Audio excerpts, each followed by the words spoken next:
So as we all know, we're losing our senator, Jean Shaheen, next year. We have a couple of people who will be speaking on regarding her seat that's open, right? I guess it's our seat that's occupied by Ms. Shaheen right now. The first one we have tonight speaking is Karishma Manzur, who will be speaking as a candidate for U.S. Senate next year.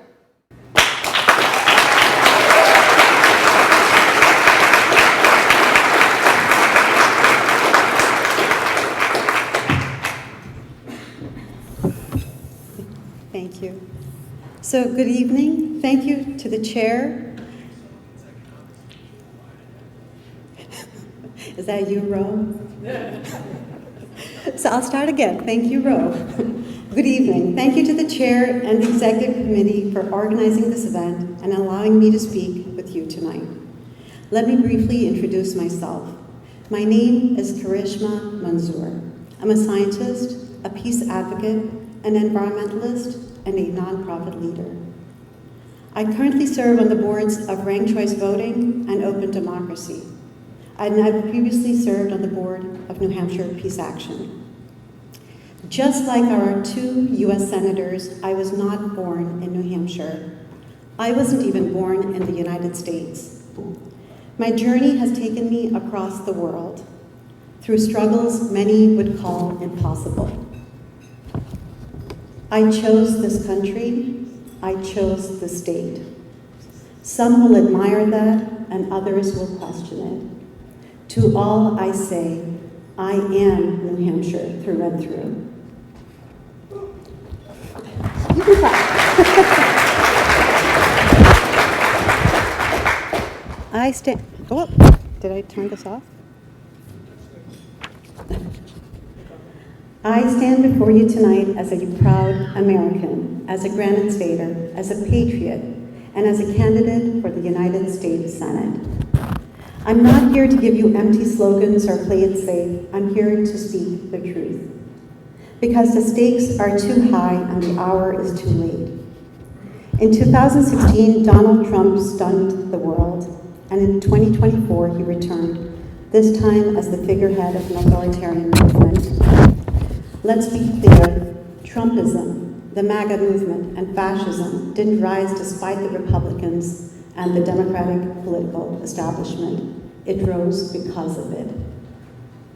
Trump hasn't just bent the rules, he has shattered them. In just 8 months, Trump has attacked truth, pardoned violent insurrectionists, threatened political opponents, bullied universities, attacked judges, withdrew from the World Health Organization, silenced scientists, canceled thousands of research studies, rolled back climate protections, alienated allies, criminalized dissent, deployed troops to our cities, kidnapped people using masked agents, and now he's planning to steal seats in the People's House. And all of this in 8 months as the Republicans and the Democratic establishment silently look on. Let's talk about how we got here. The Republicans created the conditions for Trump's rise: trickle-down economics, union busting, tax breaks to billionaires, and culture wars to distract us from corporate theft. They laid the foundation, and when Trump came along, they didn't resist, they surrendered.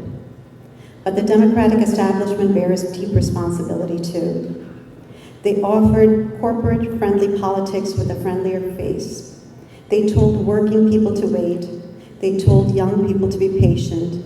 And when people demanded justice, the establishment called consultants and issued press releases. We live in the wealthiest nation in human history, yet millions can't afford to go to the doctor. Families work 2 or 3 jobs and still can't make rent. Students are drowning in debt.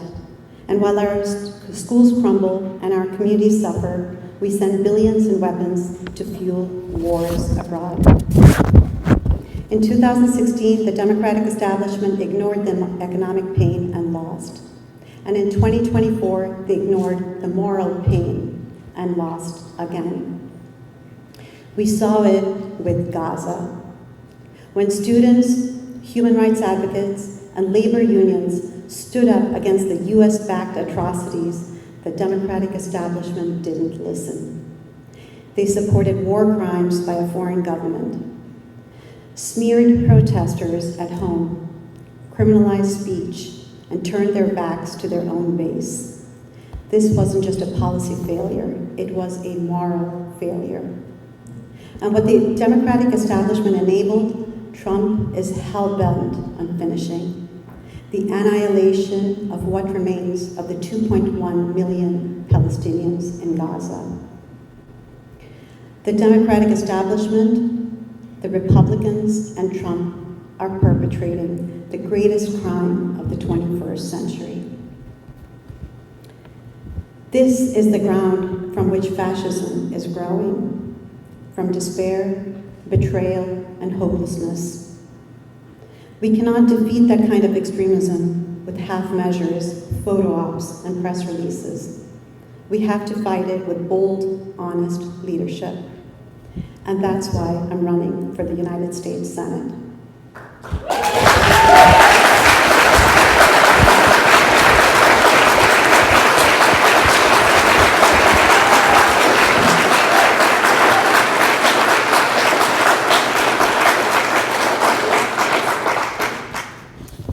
I'm not running because I want a title. I'm running to save people at home and abroad.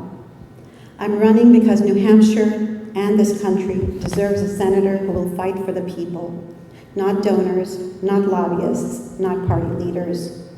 I'm running to deliver Medicare for all.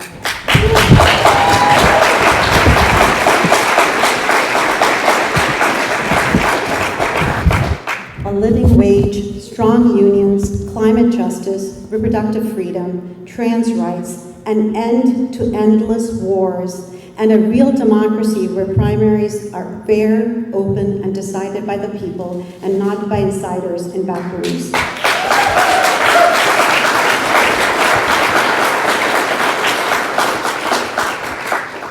This isn't about left versus right anymore. This is about right versus wrong. It's about democracy versus fascism, justice versus corruption. The Democratic establishment still believes the way forward is to play it safe, to stay quiet, to protect the status quo, even as voters are leaving the Democratic Party.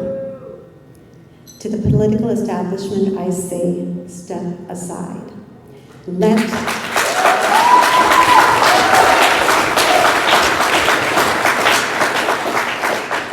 Let the people and the progressives lead us out of this nightmare. So please join the movement, join our movement, join the people, not just to resist fascism, but to defeat it, not just to reject war, but to build peace, not just to challenge the system, but to transform it. This fight won't be easy, but it is necessary and it is winnable. And let's build a future we can be proud of together. Thank you.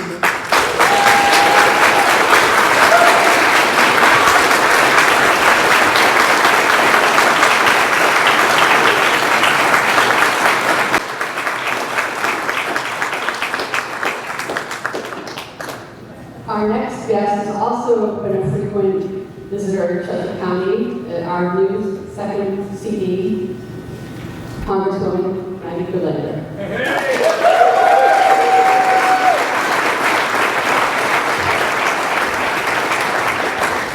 Thank you, Kathy. Can we give it up for Kathy and Mohammed? This is one heck of a spaghetti dinner. I'm really grateful for everyone in this room from all across Cheshire County. I know we've got Nelson in the house tonight. Do we have Nelson in the house tonight? Give it up for Nelson. I know we've got Walpole in the house tonight.